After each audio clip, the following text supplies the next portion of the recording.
नमस्कार, मैं दशरथ उपाध्याय, आपका हमारे यूट्यूब चैनल में हार्दिक स्वागत है। आज का विषय है कि देवगुरु बृहस्पति इनका गोचर होने जा रहा है 1 मई 2024 को, वो भी दोपहर को 2:29।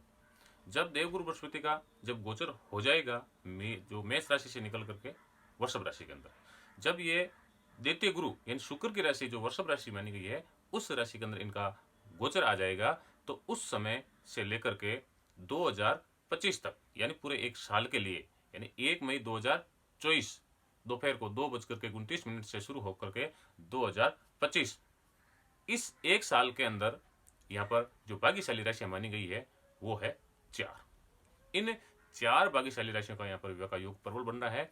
और अगर इन 4 राशियों में अगर आपकी भी राशि है और आपका विवाह अभी तक नहीं हुआ है और आपकी विवाह के अंदर अड़चने आ रही हैं, बाधाएं आ रही है, हो सकता है आपकी जो कुंडली है उसके अंदर किसी ने कोई प्रकार का दोष हो सकता है। मान लो आपकी कुंडली के अंदर या तो पाप ग्रह बैठ जाते हैं। अब कहाँ पर बैठ जाते हैं पाप ग्रह? वैसे तो पाप ग्रह कहीं ना कहीं तो बैठेंगे, लेकिन आपका जो विवाह का भाव माना गया वो 7वां भाव माना गया, और 7वें भाव यानी 7th हाउस के अंदर अगर कोई पापी ग्रह बैठ जाता है तो विवाह में देरी होती है या विवाह के अंदर अड़चने आ जाती है, बाधाएं रुकावटें आ जाती है। आपका जो 7वें हाउस का जो मालिक है, मान लो आपकी 7वें हाउस के अंदर 1 से लगा करके 12 अंक, जो भी अंक लिखे जाएंगे, इन 12 अंकों के अलग अलग इनके आधिपत्य दिए गए हैं, इनके अलग अलग ग्रह दिए गए हैं। अगर इनका जो ग्रह है अगर नीच राशि के अंदर बैठ जाता है, यानी 7वें भाव का जो सप्तमेश बोला जाता है वो कहीं नीच ग्रह में बैठ जाता है, या फिर पाप कटरी में आ जाता है, या फिर उसके ऊपर पाप ग्रहों की दृष्टि पड़ जाती है, या फिर आपकी मांगलिक कुंडली बन जाती है, तो विवाह में अड़चने, बाधाएं, रुकावटें या फिर देरी होना स्वाभाविक माना गया है। अगर आपकी कुंडली के अंदर इस प्रकार का कोई भी दोष नहीं है तो आपका विवाह 101% इस एक साल के अंदर होना तय है। आपका जो भाग्य आपका साथ दे रहा है, लेकिन जब टाइम आता है भाग्य देना आपके साथ, उस समय वो मुख मोड़ देता है। आपकी विवाह से संबंधित बातें चलती हैं आपके घर के अंदर, आपके रिश्तेदार में, लेकिन वो बातें आगे तक नहीं बढ़ती है, या फिर सामने वाले से उस विवाह को लेकर के कोई जवाब आपके पास नहीं आता है। आपके घर में रिश्तेदार आते हैं, आपको देखने के लिए आते हैं, लेकिन वो बोलकर जाते हैं 5 दिन, 10 दिन या 1 महीने का, लेकिन वहां से कोई फोन नहीं आता है और नहीं वहां से कोई आपको कोई रिस्पॉन्स मिलती है। तो आपकी कुंडली के अंदर किसी न किसी प्रकार का दोष 101% हो सकता है। अगर आपके 7th हाउस का अभी वर्तमान के अंदर 7th हाउस का जो मालिक है उसका अगर अंतरदशा, महादशा, प्रत्युंतर दशा अगर चल रही है या सूक्ष्म दशा भी चल रही है, तो भी आपका विवाह का योग 101% इस साल हो जाएगा।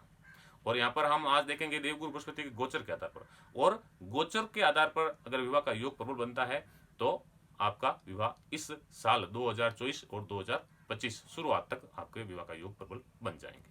अब देवगुरु बृहस्पति जब वृषभ राशि के अंदर आ जाएंगे तो यहाँ पर वृषभ राशि का विवाह का योग प्रबल बन जाएगा, क्योंकि स्वयं जो वृषभ राशि द्वितीय गुरु शुक्र की राशि है वो वृषभ राशि है और उसके अंदर गुरु आ जाए, तो यहाँ पर जो विवाह का कारक देवगुरु बृहस्पति माना गया है और शुक्र भी माना गया, और ये शुक्र की ही राशि मानी गई है वृषभ। तो यहाँ पर शुक्र का जो देवगुरु द्वितीय गुरु शुक्र माना गया है, तो उस राशि के जितने भी जातक और जातिका हैं और विवाह योग्य हो चुके हैं और विवाह के इच्छुक है, तो उनका विवाह का योग यहाँ पर प्रबल बन रहा है। 2 नंबर में अब यहाँ पर दृष्टियों के बारे में चर्चा कर ले। दृष्टियां जो देवगुरु बृहस्पति की 3 दृष्टियां मानी गई है वो अमृतमय दृष्टियां मानी गई है, और जहां पर इनकी दृष्टियां पड़ जाती है उस भाव के जो भाव है वो बढ़ा दिए जाते हैं, उनके फल है वो बढ़ा दिए जाते हैं। और वैसे विवाह का कारक माने गए हैं तो यहाँ पर विवाह का जो भाव है वो उसमें बढ़ोतरी करते हैं, विवाह की बातें आपके घर के अंदर हो जाती है, यहाँ तक कि आपकी शादी भी इस साल पूर्ण हो जाएगी। तो इनकी जो पहली दृष्टि मानी गई है वो है 5वीं दृष्टि, और वृषभ राशि में बैठ करके देवगुरु की जो 5वीं दृष्टि है वो 6 नंबर का अंक यानी कन्या राशि पर पड़ रही है, तो यहाँ पर कन्या राशि का विवाह का योग यहाँ पर प्रबल बन रहा है। और इनकी जो 7वीं दृष्टि है वो 8 नंबर के अंक है यानी वृश्चिक राशि पर पड़ रही है, तो यहाँ पर वृश्चिक राशि का भी विवाह का योग प्रबल बन रहा है साल 2024 और 2025 में।